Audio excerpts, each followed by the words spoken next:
to actually Right. push against administration in the Constitution. And so I think this is a very dangerous moment for the country. Uh, no one with any sort of good sense, would take what I said as threatening in any way. I mean, you just have to watch the interview or read what I said. And the bigger issue is trying to silence the opposition, and it's just not going to happen. Can you build on the fact that, as you mentioned, I mean, it's the speech and debate clause is in the Constitution. It affords you protections to be able to speak freely in the same way that it affords every member of Congress to speak freely. Again, it's not some statute. It's not up for interpretation.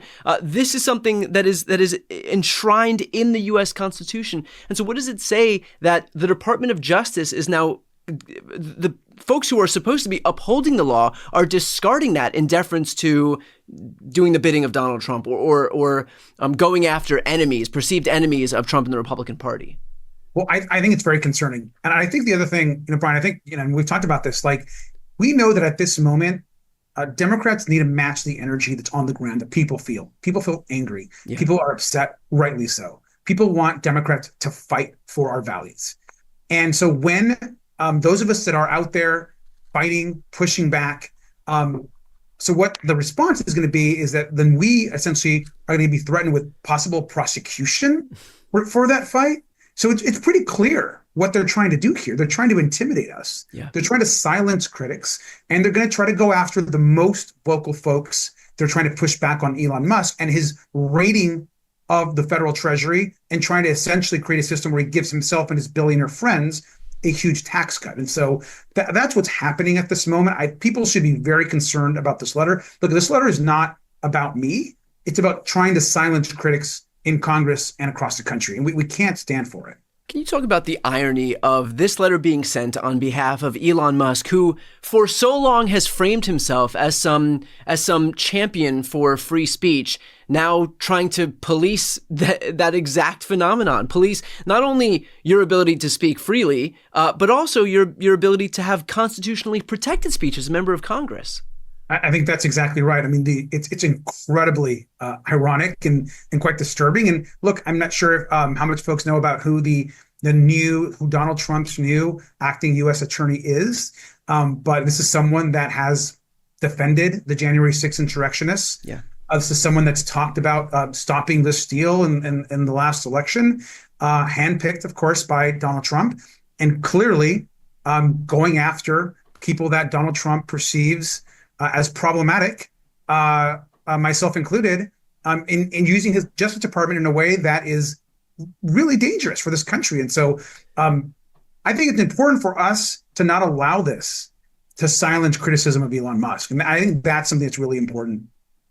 Congressman, this is something that I've spoken about with Mark Elias and Glenn Kirshner, but this idea of prosecutors who are at the DOJ, who are at the FBI, and these folks might be through and through Republicans, like Danielle Sassoon and Hagan Scotton. When these folks self-select out because they're not willing to do the bidding of Trump, as was the case in New York when Emile Beauvais tried to get them to dismiss the charges against Eric Adams, they'll self-select out. And so is there some concern among you and your Democratic colleagues that even when they self-select out because they're not willing to do the corrupt bidding of Trump, that these people are going to get replaced by folks like Ed Martin, who are perfectly content to do the corrupt bidding of Pam Bondi and Trump and Kash Patel.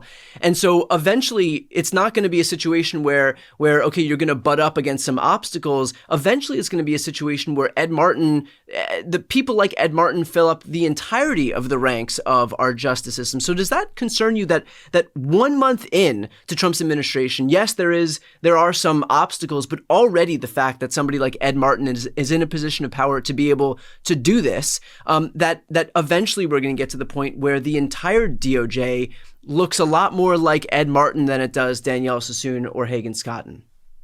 It's very concerning. And look, I understand the resignations. They're not going to do these unconstitutional, illegal bidding of Donald Trump, and they're taking a stand for the country. So I respect the way many of them have been very public in their exits. At the same time, absolutely, they're going to get replaced by people that are willing to do the bidding of Donald Trump, that are willing to go after the administration's enemies, that are willing to take on someone that just criticizes Elon Musk by using metaphors or figures of speech. And Right. so that's something that we should be that is very concerning. I think a lot of House members on the Democratic side are very concerned about it. And one of the things that we have to watch, especially as we know that one of the best tools to take on what Elon Musk is doing is in the courts, right? It's in the courts where we're actually winning some of these court cases. And so all of it's important, and we got to ring the alarm bell. And that's something I want to dig into a little bit because, and I'm almost afraid to ask this question because Trump largely does, it is largely his prerogative to be able to name these folks, notwithstanding the fact that it pushes back against precedent and norms. But as we've seen, Trump doesn't care about precedent or norms or defending our institutions. And so is there anything that can be done to push back against the remaking of the Justice Department and the FBI and these U.S. Attorney's Office in Trump's mold? Well, I think first is we have to remember there's still a lot of great judges and lawyers out there, right? And prosecutors. A lot of the cases that we're bringing, that attorneys generals are bringing, are going in front of Republican judges, and they are siding with the people. They're siding with these groups that are out there saying that the federal government shouldn't be dismantled, that people deserve due process if they're being fired from their job. And so I think we have to trust that there's still great judges and great lawyers out there. And at the same time, let the public know, make people aware that a lot of the folks that Donald Trump wants to appoint are unqualified to either serve on the bench or to serve as U.S. attorneys. And I think that is going to be really important. I think that we've got to make it very clear who these folks are, what their histories are, and we've got to be very public about pushing back. In some cases, there won't be a lot that we can do, but in others, there is action we can take. We can get the House majority back. We can elect good attorney generals. We can make sure that we are pushing hard when there are elections for judgeships across this country. So those are all things that folks on the ground, a lot of legal organizations are also working on, and I'm proud to partner with, because what we cannot have is what is happening right now, where an acting U.S. attorney in a very powerful, of course, jurisdiction can go after members of Congress for essentially criticizing an administration official. What is the natural conclusion of having somebody like Ed Martin in office as it relates to Americans more broadly? Because a lot of people are going to see this and they're going to say, well, yes, he's going after a prominent Democratic member of Congress that is a more obvious target than your everyday American. But what can this look like? How can having an overtly corrupt U.S. attorney like Ed Martin in office, or like some other folks who I'm sure we're going to see pop up in the future, what's the logical conclusion of the corruption that we're seeing at the DOJ, in the sense that how can it impact regular people? Yeah, I mean, look, he's not going to stop at going after a member of the Congress. That's part of that overall plan. I mean, they can go after anyone that they want to weaponize. I think that's what's really dangerous about the moment, and people should be concerned.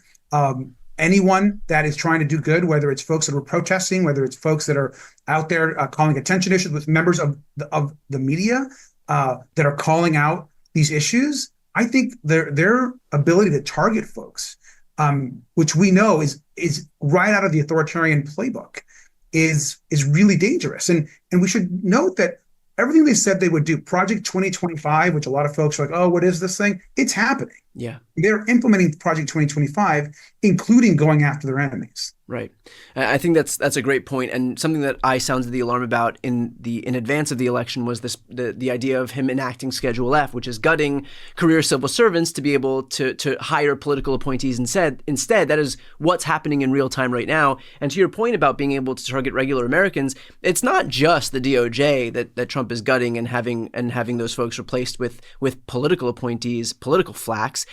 He's going into every department. And so what could that look like at the IRS, for example, if he wants to audit somebody or target somebody's finances at the Treasury or in Social Security Administration? I mean, having his hands in all of these different administration, added to the fact that we see how willing he is to kind of exercise his power over his critics, really is a terrible recipe. And so, to that point, let's finish off with this. What is the status of his ability to be able to go in and really purge these agencies of those career civil servants as of right now? I know that there are a lot of pending lawsuits, and we have the 14 states that are suing the federal government right now? Do you have any status as to where we stand as of right now in terms of Trump's ability to just